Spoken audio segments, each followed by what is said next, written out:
Alright guys, we're going to talk about acute glaucoma or close-angle glaucoma.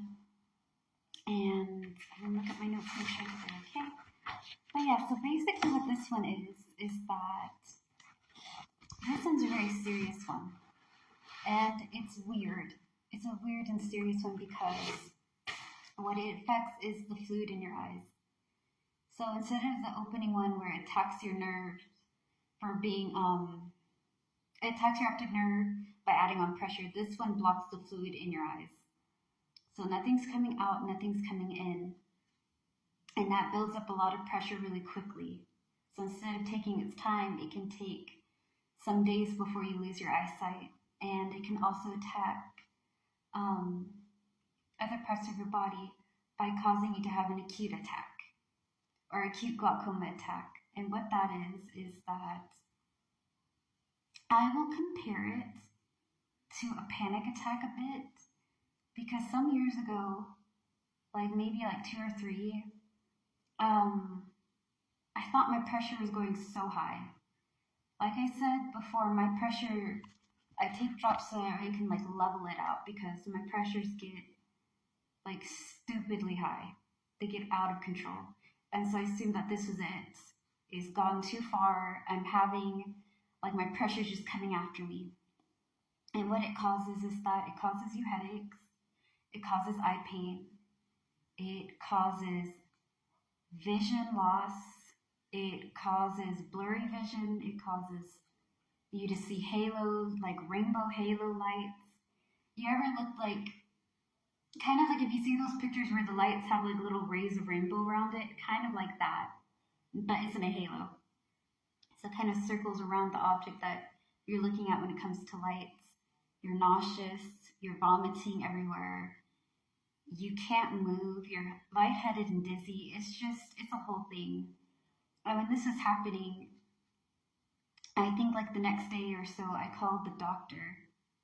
And they said if this happens again, or if you need to go to the hospital, go to somewhere, because these are the signs of when your pressure gets too high. And it causes a lot more than just, messed up nerves. It causes a lot of physical damage. And at the time, I was living a little ways. No, I didn't live that far away from the hospital. I think it was 30 or so minutes. I lived in Rosenberg, and the hospital was in Sugar Land, so I could have asked my family members to help me, but I didn't want to go there, so I just decided to suffer in there and just call them and say everything was okay, but I'm going through this, and what should I do?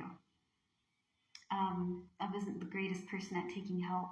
I'm still working on that, but got a lot better. Anyways, it's just, you're in so much pain, and you're so miserable, and it's just debilitating. Your headache hurts so bad that you can't walk. Your eyes are in pain, you don't want to open them, they're throbbing, you're dizzy, you're throwing up everywhere, or you're nauseous and you can't move. I called off of work sometime because of it. I know I called off one day, maybe 2, I think, but I specifically remember one. And it was because of that. And that is what an acute attack is. It's what happens to you if it's too high and it moves too quickly. With this one, it can take your sight in a matter of days. Not months, not years, days. If you have it, make sure you go to the doctor or the emergency room, but mainly go to the doctor where they are to get treatment right away. The funny thing about it is that, it's not funny, but the weird thing about it is that you can have it in one eye, and maybe the other eye has another glaucoma or doesn't have anything at all. So you could just be one eye with glaucoma, one eye without. And if you have an acute or closed angle glaucoma here, right, they're going to be treating I'm trying to find the right words for it. I'm going to be using doctors and stuff like that, so it's probably going to be run out. Anyways, your doctor or your primary caregiver, the person that does your eyes, does stuff in that matter, they're going to be giving you treatment for the eye that doesn't have the glaucoma and the one that does. for this one, there's no real cause of it. It can just be like all the others. It can happen. You don't have to have somebody who had it to have this. It can just somehow you landed with it. And for the symptoms of this one, it is going to be, just making sure I got this right. Okay, red eyes. Your eyes are going to feel like they're really swollen, they're puffed up.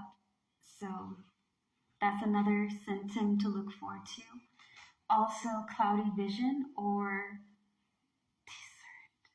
so unclear vision or cloudy vision. And that's kind of like if you're looking at fog, or if it's just, I can compare it to that.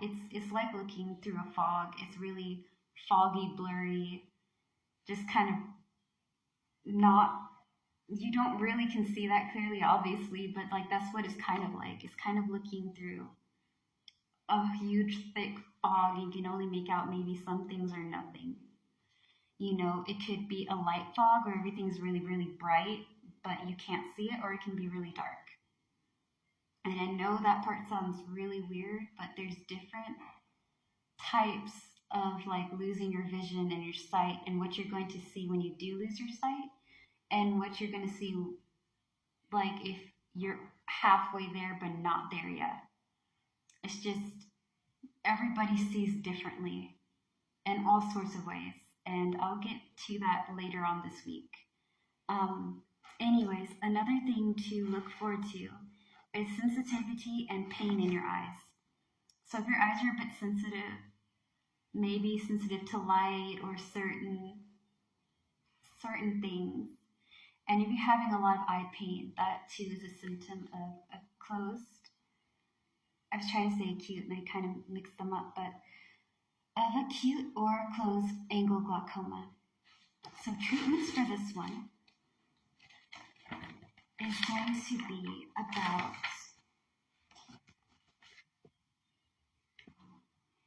alright. So the thing is that it's going to require drops and pills if that's what they choose to give you. Like I stated on my last one, it depends. Everybody is different. I always get side effects when I take new medicine, and then after a while it just calms down. If you're having really bad side effects with the drops or the pills, you got to talk to your doctor about it, let them know what's going on, and see if there's an alternative or something else they can do. They're there to help you and make sure that you're okay and that they can get you comfortable, adjusted, and more to where you can be able to be leveled. Another thing that they can do other than drops or pills, if those don't work, they can also work with that, or they can put you on an IV. And IVs are really good. I have not taken an IV for my glaucoma. I have done IV before for like a different reason. And what they're going to do is they're going to put medicine in your IV, and they're going to give it to you that way. And it will go into your system, and hopefully it will help with what's going on. Leveling it, keeping it at bay, and just treating it to the best of their ability. If that is not an option, and that is just not working out for you, you are going to try other things.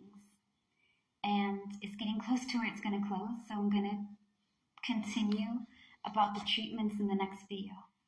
Okay, thank you.